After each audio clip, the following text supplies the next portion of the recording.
Right now, in Lancaster County, Pennsylvania, a single acre of farmland runs about $27,500. In the last year alone, that price climbed almost 13%. Picture a modest 60-acre dairy farm in the rolling green hills outside the village of Intercourse. At today's prices, that farm can cost more than $1.5 million before you buy a single cow or a single piece of equipment. Bill O'Brien, a veteran farm lender at the Bank of Bird in Hand, a small local bank that lends to the Amish and Mennonite community, has a rule he has used for 30 years.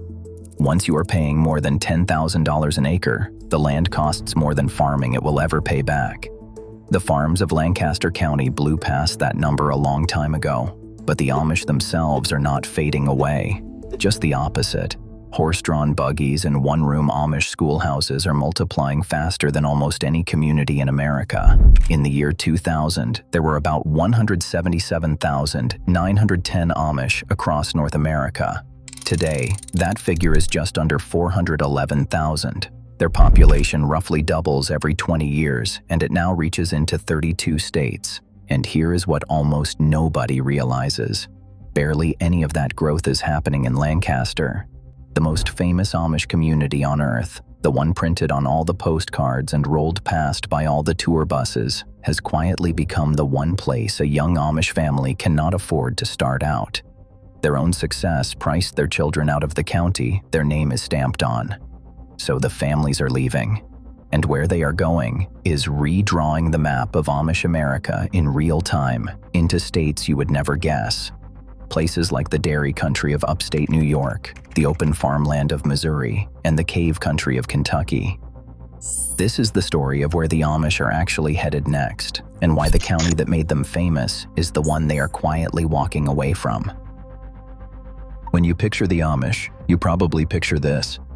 A black buggy on a country road in Lancaster County, a man in a straw hat behind a team of mules, a farmhouse with laundry strung across the porch, and no power line running to it. That image is real, and it is also a kind of trap. Lancaster is the oldest continuously settled Amish community in the country, founded around 1760. It is still the single largest Amish settlement anywhere, about 44,765 people organized into 267 church districts. It is the heart of the whole story, and it sells. Amish tourism pulls in roughly $1.8 billion a year, with visitors packing the farm markets, the buggy rides, and the family-style restaurants around towns like Bird in Hand and Strasburg. Pennsylvania once ran a tourism contest, and the winning bumper sticker was not the Liberty Bell or Gettysburg. It was a joke about Amish shoofly pie. That is how completely Lancaster and the Amish have fused in the public mind. Here is the paradox at the center of everything. That same booming Lancaster is a pressure cooker. From 2000 to 2024, the Amish population of Lancaster County grew by about 155%. The county as a whole grew only about 20% in that time. So you have one of the fastest growing communities in America, with families that need farmland and workshops and houses, boxed into a county where every open field is either already farmed, already worth a fortune to a housing developer, or deliberately locked away.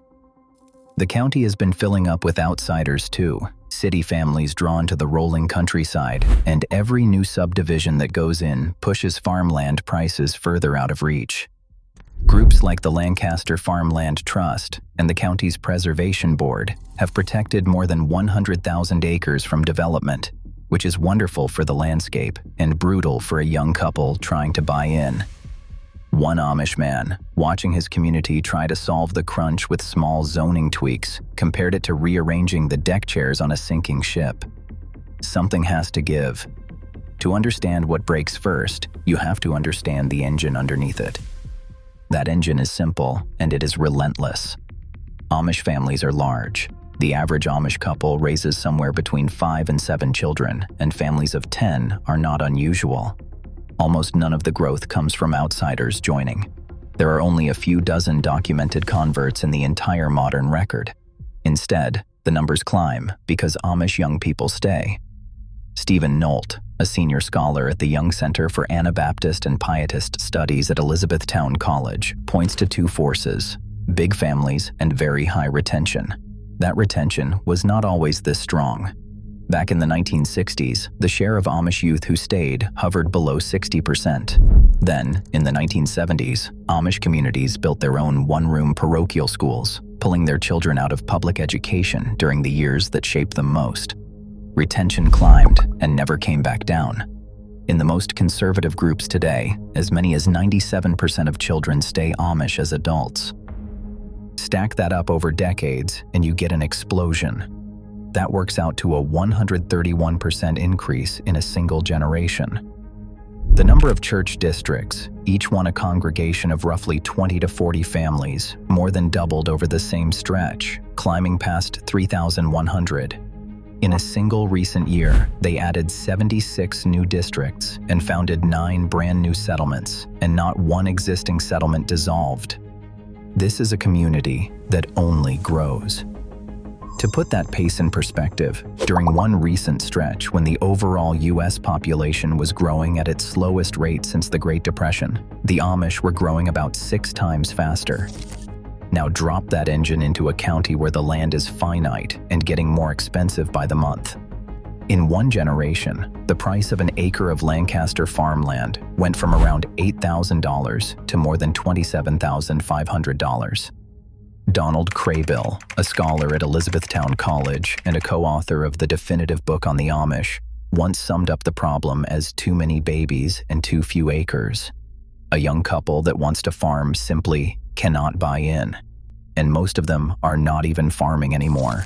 Only about 1/3 of Lancaster's Amish still work the land. The rest have moved into construction crews, furniture shops, and small manufacturing. But even the ones who leave farming still want space, and Lancaster's zoning fights that too. In some townships, a family cannot simply carve their farm into parcels for their sons the way they used to. When 4 or 5 brothers all come of age, and none of them can take over dad's farm or build next door, the pressure finds the only release valve it has left. The family looks at a map. You can already watch it spilling over the nearest border. Since the pandemic, dozens of Amish families have crossed into the farmland of northern Maryland, in counties like Carroll and Frederick, buying up farms so fast they are reshaping the local market. Amos Stoltzfus, a 29-year-old who left the Lancaster town of Leola, bought a farm of 158 acres near Emmitsburg with his father. Edsel Burge, a researcher at the Young Center, described the movement in one word: it just snowballed.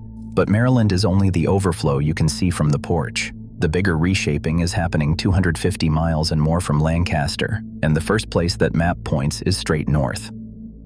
New York is not a state most people picture when they picture the Amish. That is exactly why what is happening there is so striking. Back in 2000, New York had about 4,505 Amish. Today, it has more than 25,000, which makes it the 5th largest Amish state in the country. Scholars who track this have called the Amish population of New York the fastest growing in all of North America. Walk it back, and the scale is almost hard to believe. In roughly one generation, the Amish presence in New York has grown more than 5-fold, and in the last decade alone, the community has planted more than a dozen brand new settlements across the state.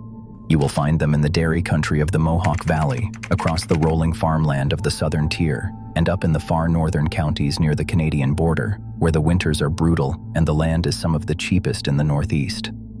Cheap land is the whole draw. A dairy farm in rural New York can sell for a fraction of what the same acreage costs in Lancaster. And there is a second draw that matters just as much to a lot of these families: isolation. New York's Amish settlements are quiet.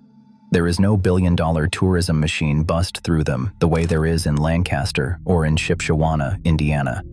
Karen Johnson Weiner, a scholar who has spent decades studying New York's Amish, has described communities so off the beaten path that some counties had to print maps just to help outsiders find the Amish-run businesses. The isolation is not a bug. For families who felt like their old community had turned into a roadside attraction, it is the entire point. These communities are so new and so scattered that some do not survive. One settlement near the town of Poland went extinct after just 5 years, and then a completely different group of Amish moved in and started it over again. The families keep coming anyway. One important thing to be clear about, because it is easy to get wrong. A lot of New York's Amish growth is not made up of Lancaster families specifically. Much of it comes from very conservative groups with roots in Ohio and other older settlements. What matters for the map is this: the center of gravity of Amish America is shifting, and New York is now carrying a share of the weight it never carried before. Lancaster is the reason the pressure exists. States like New York are where it is landing, and New York is not even the fastest moving story on the map. That title belongs to a state right in the middle of the country. Missouri is booming. Between 2021 and 2025, the state's Amish population jumped by about 26%, climbing from around 14,610 to an estimated 18,375. That is more than double the national growth rate over the same stretch. It is now the seventh largest Amish state, and it is adding communities faster than anywhere else in America. Here is the number that really tells the story. Since 2015, 21 brand new Amish settlements have been established in Missouri, more than in any other state in the country. Nearly half of all the Amish settlements in Missouri today were founded after 2010.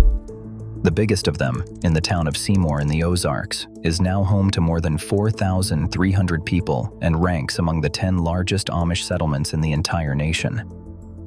Others cluster around Jamesport, Clark, and Spickard, dotting the Missouri farmland with white farmhouses, hand-lettered produce stands, and the big open-air produce auctions where whole communities sell their crops at once.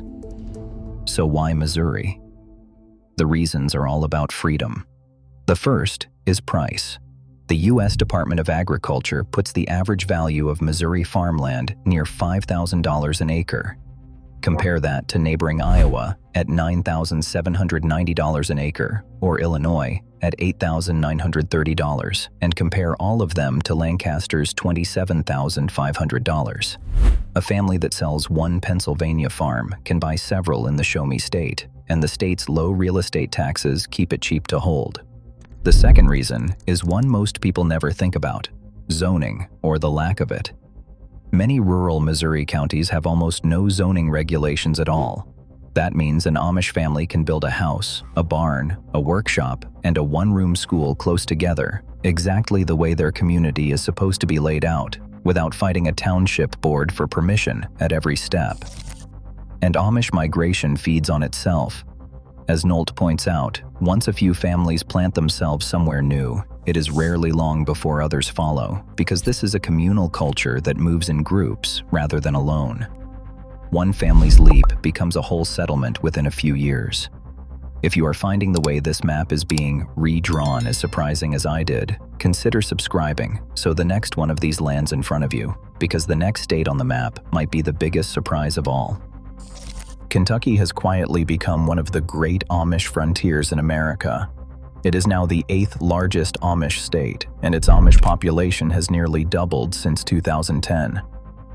Drive the 2-lane roads through the Bluegrass State today, and you will pass buggies in something like 3 dozen different counties. 2 settlements anchor it, and both tell you something about how this migration works. The largest sits around the towns of Munfordville and Horse Cave in Hart County, in the cave country of south-central Kentucky. It was founded in 1989 and has grown into 21 church districts. The second runs along the US 68 corridor of far western Kentucky in the Christian, Trigg, and Todd County region near the Tennessee line, anchored by the town of Hopkinsville. It was also founded in 1989 and now holds 18 districts.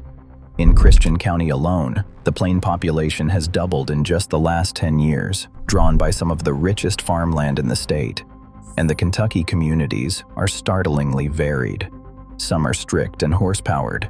Others near towns like Guthrie and Crofton are so-called electric Amish, who drive buggies but allow electric lights and refrigerators inside the home. Kentucky has become a place where nearly every flavor of Amish life is trying its luck at once.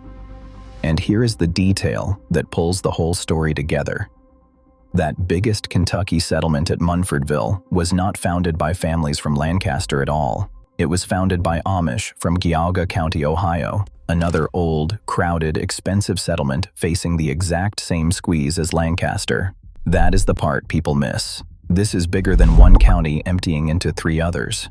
A whole set of old, maxed-out heartlands, Lancaster in Pennsylvania and Holmes and Gauga in Ohio, are all pushing their overflow outward at the same time, into the same handful of affordable states. So the redrawing you are watching is really several migrations happening at once. For most of Amish history, that migration was a slow, almost accidental thing. A family got priced out, heard from a cousin about cheap land 2 states over, and took the leap. A few more followed, and slowly a settlement formed. It was overflow, not strategy. But in recent years, something changed, and it changed the whole character of what is happening.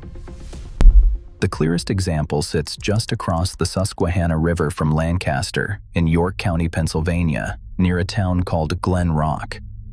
A few years ago, an Amish realtor named Chet Lapp did something his ancestors never would have. He got a real estate license. He scouted the area around Glen Rock with his broker, studied the land prices, and then went looking for Amish families back in Lancaster who were ready to move. He did not wait for overflow to trickle out on its own. He went and built a settlement on purpose. Observers who study this call the Glen Rock community the first clear example of a new and deliberate strategy. Amish families treating the founding of a new settlement almost like a startup, scouted, financed, and populated by design. And for Chet Lapp, the point was never only cheaper land. He argues that leaving Lancaster is how the Amish protect their faith and their way of life before the tourism and the traffic and the million-dollar farms hollow it out from the inside. That view is far from universal. Migration is a genuinely touchy subject inside Lancaster's Amish community, where many families have worked the same ground for 6 or 7 generations and have no intention of ever leaving. Pulling up roots means leaving parents, siblings, and the only church district you have ever known. For the ones who go, it is really a bet on the next 100 years. Follow that thread, and you can see the machinery of the whole shift. There is now a bank, the Bank of Bird in Hand, built specifically to finance these land moves. There are Amish realtors who specialize in relocating families. There is word of mouth running between church districts across a dozen states about which counties have cheap land, loose zoning, and good soil. The Northern Maryland farms filling up right now are the newest wave of exactly this: families moving fast, often buying before a property ever hits the market. What used to be a family reading a map alone at the kitchen table is turning into something coordinated. And once a migration becomes deliberate, it stops being random where it lands next. So where does the map go from here? The honest answer is almost everywhere. Since 2000, the Amish have moved into 6 states that had no established settlements at all: Colorado, Nebraska, New Mexico, South Dakota, Vermont, and Wyoming. Montana alone has doubled its number of Amish communities since 2010. In just the last year on record, they founded 9 new settlements across the country, and not a single existing one dissolved. The frontier keeps pushing into places that would have sounded absurd a generation ago. And the engine underneath it is not slowing down. A community that doubles its numbers about every generation, that keeps more than 90% of its children, and that keeps running into the same wall of expensive land, is a community that has to keep moving. The math guarantees it. As long as the land stays expensive and the families stay large, they will keep pushing into new states, which leaves Lancaster in a strange and almost poetic position. For 260 years, it was the destination, the promised land the Amish came to and built their whole American identity around. Now it is becoming the origin point, the place the story starts before it moves somewhere cheaper. The buggy on the postcard is still there, but the real center of Amish America is already sliding west and north into the New York Dairy Hills, the Missouri Ozarks, and the Kentucky Cave Country, one $5,000 acre at a time.